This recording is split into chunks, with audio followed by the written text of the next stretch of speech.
अब हम बात करते हैं जो एथिक्स का कंसेप्ट जो है वो बौद्ध रिलीजन के अंदर जो आया है। और यहाँ पे भी सेम कंसेप्ट है कि जो एक बौद्ध पर्सन की जो लाइन होती है, जो बौद्ध रिलीजन को मानते हैं, उनकी लाइफ का जो अल्टीमेट जो गोल है वो निर्वाण है। इंग्लिश में आप उसको निर्वाणा लिखा गया है, अगर हम हिंदी में बात करें तो उसको हम क्या बोलते हैं, निर्वाण। और निर्वाण भी एक तरीके से वही है कि आपका एनलाइटनमेंट हो जाता है, या आपको जो है वो ज्ञान प्राप्त हो जाता है और आप मोक्ष वाली स्थिति में आ जाते हैं। तो बौद्ध रिलीजन के अंदर क्या है कि एक 8 फोल्ड पाथ, 8 बोले तो यहाँ पे 8 फोल्ड पाथ एक दिया गया है, जो 8 डिफरेंट कंसेप्ट हैं। हम अगर उनको फॉलो करें तो हम जो हैं वो निर्वाण को प्राप्त हो सकते हैं।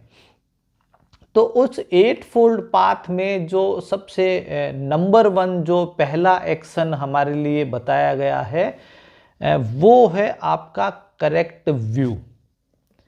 अब इसमें है कि व्यू किस बारे में, व्यू आपका इस लाइफ के बारे में, व्यू आपका जो है इस जीवन के बारे में, आपके जो है वो 4 तरह के जो हैं वो सही व्यू रखने के लिए बोला गया है।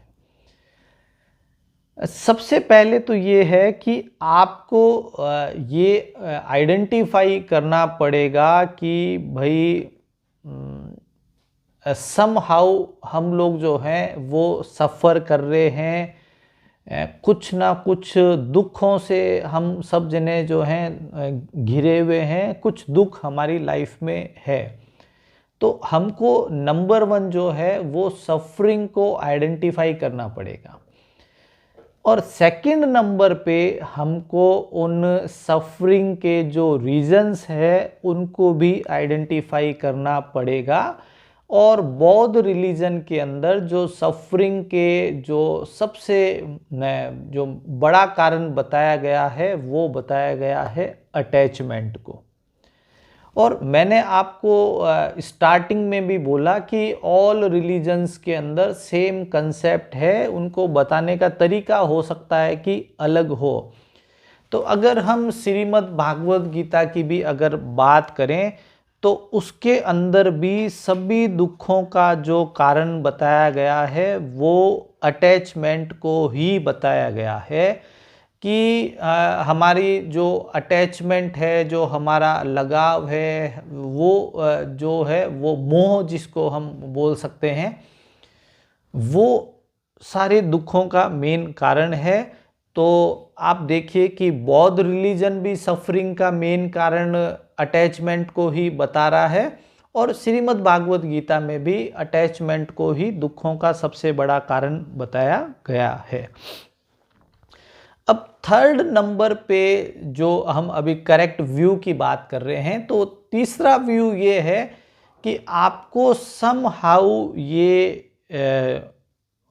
मानना है कि आपको इन दुखों से छुटकारा चाहिए, आपको इन सफरिंग से किसी भी तरीके से मुक्ति चाहिए।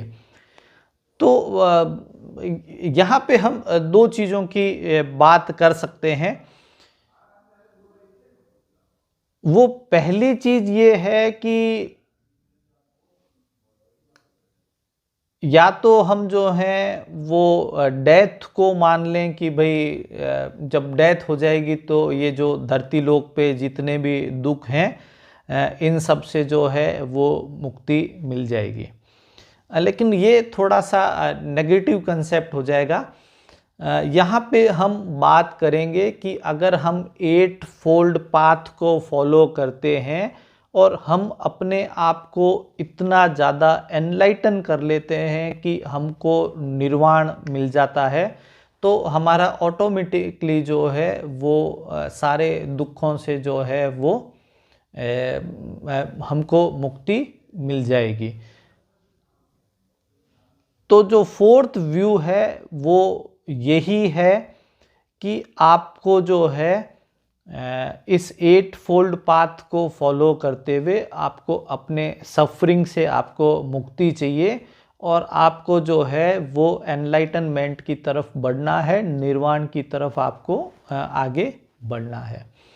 तो ये था आपका करेक्ट व्यू।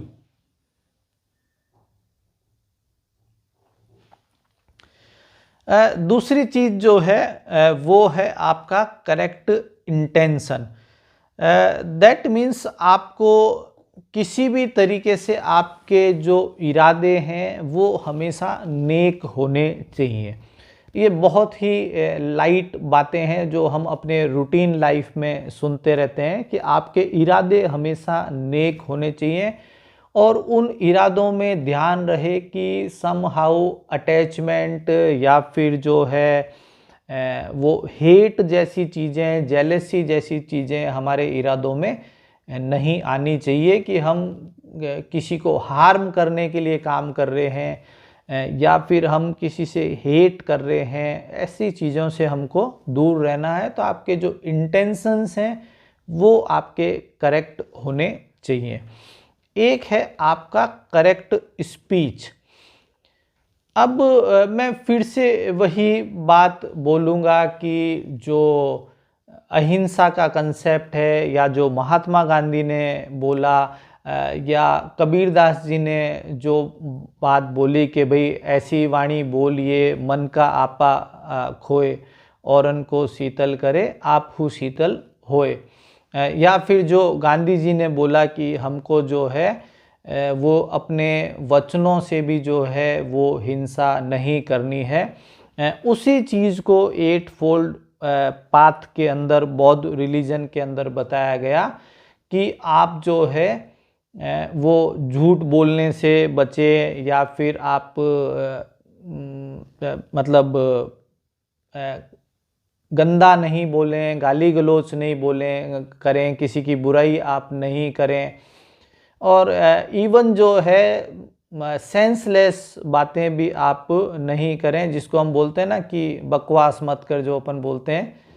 तो इन सब अपने को जो है वो करेक्ट स्पीच को आपको फॉलो करना चाहिए। आप अपनी वाणी को जितना ज़्यादा शुद्ध रखेंगे, कम बोलें चाहे ज़्यादा बोलें लेकिन अच्छा बोलें। फिर है आपका करेक्ट एक्शन। करेक्ट एक्शन का मतलब है कि आपको फिजिकली नॉन वायलेंस को फॉलो करना है।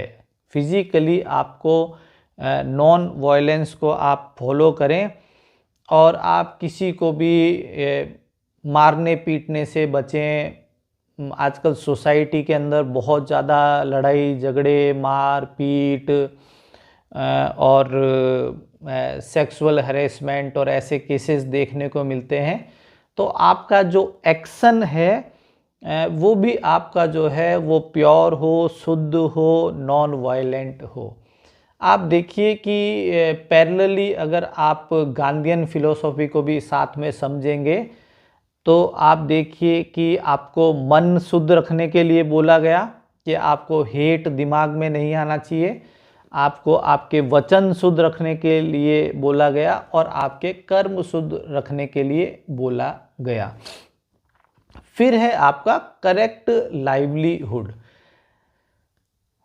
अब आप देखिए कि सम हाउ आपको अपनी लाइफ चलाने के लिए कुछ ना कुछ अर्निंग तो आपको करनी पड़ेगी। आपको जीवन यापन का कोई एक तरीका आपको यूज करना पड़ेगा। तो आपकी कोशिश ये होनी चाहिए कि आप ऐसा तरीका जीवन यापन का निकालें जिसमें अदर ह्यूमन बींग्स को और नेचर को मिनिमम हार्म हो। अदर ह्यूमन बींग्स को और नेचर को मिनिमम लेवल का हार्म हो, ऐसा आप कोई जो है आप लाइवलीहुड जो है अपना जीवन यापन का तरीका जो है वो देखें। अब पुराने ज़माने की अगर हम बात देखें तो दास प्रथा, जहाँ पे दासों को खरीदा और बेचा जाता था। हथियारों की खरीद फरोख्त अभी भी चलती है, आपने देखी होगी, सुनने में आता ही रहता है। तो आपका जो भी जीवन यापन का तरीका हो, या तो वो किसी को हार्म कर ही नहीं रहा हो, लेकिन मॉडर्न सोसाइटी में इंडस्ट्रियलाइजेशन के बाद ऐसा संभव नहीं है, कहीं ना कहीं हम इनडायरेक्टली और डायरेक्टली हार्म कर रहे होते हैं। तो उस कंसर्न में मैं आपको बोलूँगा कि आप कोशिश करें कि मिनिमम हार्म वाला आप अपना जीवन यापन का तरीका निकालें। ये जो 8 फोल्ड पाथ जो है, इसको 3 कैटेगरी में डिवाइड किया गया। जो पहली कैटेगरी है वो विजडम की है, जिसमें राइट व्यू और राइट इंटेंशन है। दूसरी जो है वो मोरालिटी की है, जिसमें राइट स्पीच, एक्शन और एफर्ट, जो लाइवलीहुड है उसको इंक्लूड किया। और जो कंसंट्रेशन वाली है उसके अंदर एफर्ट, कंसंट्रेशन और माइंडफुलनेस को डाला। इनको जो 3 नाम दिए गए वो कौन से थे? प्रज्ञा, शीला और समाधि। अब आप देखिए, जो नेक्स्ट है, जो 6th नंबर का एक्शन जो है 8 फोल्ड पाथ में, वो है आपका करेक्ट एफर्ट। करेक्ट एफर्ट, जिसमें हम क्या कर रहे हैं कि अपने दिमाग से कोशिश कर रहे हैं कि हम जितनी भी कोशिश हो हम नेगेटिविटी को निकालें और पॉजिटिव थॉट्स को हम अपने दिमाग में लाएं, और जो पॉजिटिव थॉट्स हमारे दिमाग में ऑलरेडी हैं हम उनको जो है वहाँ पे मेंटेन करें। तो हम क्या कर रहे हैं? पॉजिटिव थॉट्स को दिमाग में लाना है, उनको मेंटेन करके चलना है, और नेगेटिव थॉट्स को जो है वो आपको दिमाग से निकालना है। फिर है आपका करेक्ट माइंडफुलनेस। उसके अंदर क्या है कि आप देखिए कि कुछ ऐसे जो क्वेश्चंस हैं कि मैं कौन हूँ और मेरा इस जीवन में आने का क्या उद्देश्य रहा, अपने अंदर का जो सेल्फ है हम उसको पहचाने, और समहाउ हम अपने आप को जो है वो सेल्फ से कनेक्ट करें, और हम सेल्फ और बॉडी को अलग अलग देखने और समझने की कोशिश करें। तो समहाउ हमको मतलब थोड़ा बहुत स्पिरिचुअल होना पड़ेगा, सेल्फ और बॉडी को अलग देखना पड़ेगा, कौन कौन सी चीज़ें हमारी बॉडी के लिए बेनिफिशियल है, कौन कौन सी चीज़ें हमारी बॉडी के लिए हार्मफुल है, एज वेल एज कौन कौन सी चीज़ें हमारे सेल्फ के लिए अच्छी हैं और कौन कौन सी चीज़ें हमारे सेल्फ के लिए ख़राब हैं, वो भी हमको देखना पड़ेगा। जो लास्ट है 8th जो एक्शन है वो है आपका करेक्ट कंसंट्रेशन। दैट मीन्स जो कुछ एक मेथड हैं जिनको हम बोलते हैं कि आपको कंसंट्रेट करके अपनी जो माइंड की जितनी भी फीलिंग्स हैं हम उनको एक जगह सेंट्रलाइज करके लाएं, और हम कोई एक मेडिटेशन को फॉलो करें, और समहाउ हम अपने माइंड को जो है वो एकाग्रचित्त जो अपन बोलते हैं वो अपने को करना है। तो ये जो बताए गए ये 8 फोल्ड पाथ है, जिसको अगर आप फॉलो करेंगे तो आप जो हैं वो निर्वाण तक पहुंच सकते हैं, आप एनलाइटन हो सकते हैं। Thank you.